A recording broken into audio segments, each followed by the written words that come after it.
Breaking చూస్తున్నాం. ED కేసులో MLC కవితకు బెయిల్ లభించింది. ఈడీ కేసులో ఎమ్మెల్సీ కవితకు బెయిల్ ఇచ్చారు. షరతులతో కూడిన బెయిల్ మంజూరు చేసింది సుప్రీంకోర్టు. ఈ నేపథ్యంలో కవితకు బిగ్ రిలీఫ్ దొరికినట్టు అనుకోవచ్చు.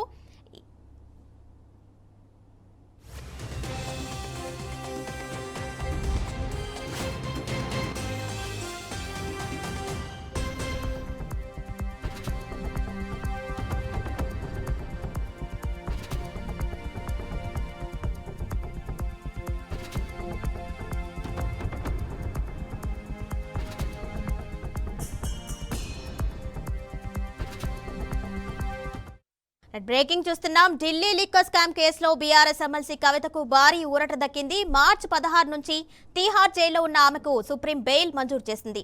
ఇప్పటికే ఢిల్లీ చేరుకున్న కేటీఆర్, హరీష్ రావు, ఇతర బీఆర్ఎస్ ఎమ్మెల్యేలు, ఎమ్మెల్సీలు ఆమెకు ఘన స్వాగతం పలకనున్నారు.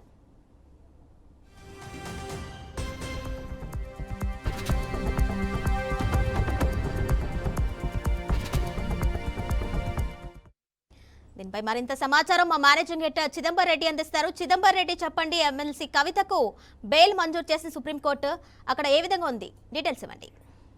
ప్రస్తుతానికైతే కవితకు ఒక బిగ్ రిలీఫ్ దొరికిందని చెప్పొచ్చు. కవితతో పాటు బీఆర్ఎస్ పార్టీ కూడా పూర్తి స్థాయిలో ఒక బిగ్ రిలీఫ్ దొరికినట్టుగానే మనము అభివర్ణించాల్సిన అవసరం. ఎందుకంటే గత కొంతకాలం నుంచి చూస్తున్నాము కవిత బెయిల్ పిటిషన్ సంబంధించి చాలా నాటకీయ పరిణామాలు నెలకొన్నాయి, అంతేకాకుండా సుదీర్ఘ వాదనల తర్వాత ఫైనల్లీ ఈడీ కేసులో కవితకు బెయిల్ మంజూరు చేస్తూ సుప్రీంకోర్టు ఒక బిగ్ రిలీఫ్ ఇచ్చింది. దీని పూర్వపరాలు చూస్తే కూడా దాదాపుగా తన్ని అరెస్ట్ చేసినప్పటి నుంచి కూడా తను వివిధ టెక్నికల్ అంశాలతో బెయిల్ కోసం అని చెప్పి తను బెయిల్ మంజూరు చేయాలని చెప్తూ వచ్చింది. అంతేకాకుండా ఒకసారి ఛార్జ్ షీట్ దాఖలైన తర్వాత అందులో నిందితులందరికీ బెయిల్ కోరుకునే అవకాశం ఉంటుంది, వాళ్ళ ప్రాథమిక హక్కు అనే విధంగా చెప్పే ప్రయత్నం చేశారు. అంతకుముందు ఒకసారి తన పిల్లలకి ఎగ్జామ్స్ ఉన్నాయి కాబట్టి తల్లిగా తనకు కొన్ని బాధ్యతలు ఉన్నాయి, ఆ బాధ్యతలు నిర్వర్తించాలంటే కంపల్సరీ తనకు బెయిల్ కావాలి అని గతంలో అడిగిన నేపథ్యం మనం చూసాం. ఆ తర్వాత ఆరోగ్య కారణాల దృష్ట్యా కూడా తనకు బెయిల్ కావాలని కోరడము మనం చూసాం. అయితే ఫైనల్లీ మాత్రం ఇవాళ అవన్నీ లేకుండా వాటన్నింటినీ కన్సిడర్ చేస్తూనే ఫైనల్లీ ఆమెకి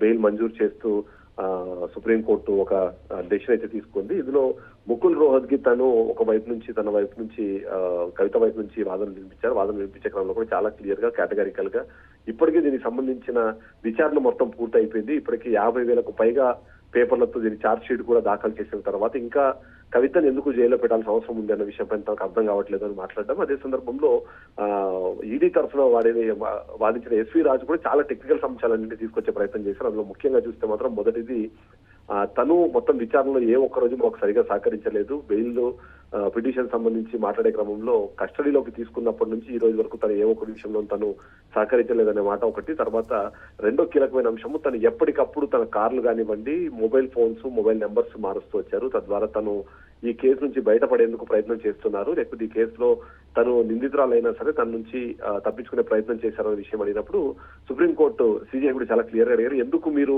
ఫోన్లు, కార్లు మార్చాల్సిన అవసరం ఎందుకు వచ్చింది, నిజంగానే మీకు అలాంటి అలవాటు ఉందా, లేకపోతే ఈ కేసులో నిందితురాలుగానో లేకపోతే దీనిలో అనుమానితురాలుగా వచ్చిన తర్వాతనే మీరు అలాంటిది చేశారన్న ఒక మాట కూడా తను ప్రశ్నించడం జరిగింది. అంతేకాకుండా దాదాపుగా 100 కోట్లు సౌత్ గ్రూప్ నుంచి తను మొత్తం ఆర్గనైజ్ చేసినట్టుగా చెప్తున్న నేపథ్యంలో దీనిపైన ముకుల్ రోహత్గి ఒక కీలకమైన అంశాన్ని తీసుకుని వచ్చారు. మరి మీరు మాట్లాడుతున్న 100 కోట్లు ఎక్కడైనా మీకు రికవరీ అయ్యే క్రమంలో ఎవరి దగ్గర నుంచి ఎక్కడి నుంచి రికవర్ చేశారన్న విషయానికి సంబంధించిన ఏమైనా ఆధారాలు ఉన్నాయంటూ కూడా ముకుల్ రోహత్గి అడగడం అది ఒక ప్లస్ పాయింట్ గా అయితే మనకి పరిగణించిందని చెప్పవచ్చు. అదే సందర్భంలో ఏదైతే కవితకు సంబంధించి చూసినప్పుడు కవిత కేవలం అనుమానితురాలు మాత్రమే, తనకు ఎలాంటి ఆలోచన కానీ లేకపోతే దీనిలో ఎలాంటి ఇన్వాల్వ్మెంట్ లేదని చెప్పే క్రమంలో మరొక కీలకమైన అంశం ఎస్వి రాజు తీసుకొచ్చింది. ఇప్పటి వరకు ఈ కేసులో ఎవరైతే నిందితులుగా పేర్కొన్నారో వాళ్ళందరూ కూడా ఇప్పటికే అప్రూవర్లుగా మారి ఏం జరిగిందన్న విషయాన్ని చాలా కీలకంగా కూలంకషంగా చెప్పేశారు కాబట్టి తప్పించుకునే అవకాశం లేదంటూ తను వాదించిన నేపథ్యంలో ముకుల్ రోహత్గి కూడా ఇదే విషయం చెప్పారు. ఇప్పటికే మీరు ఎవరైతే చెప్తారో వాళ్ళందరినీ బెదిరించి భయపెట్టి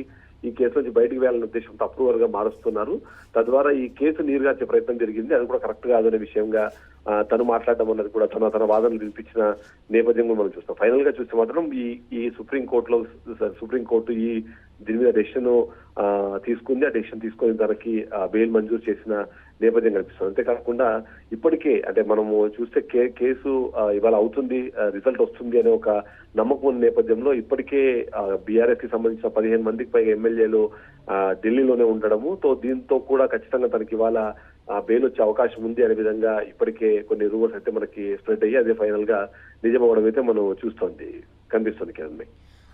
right Chidambar Reddy, thank you.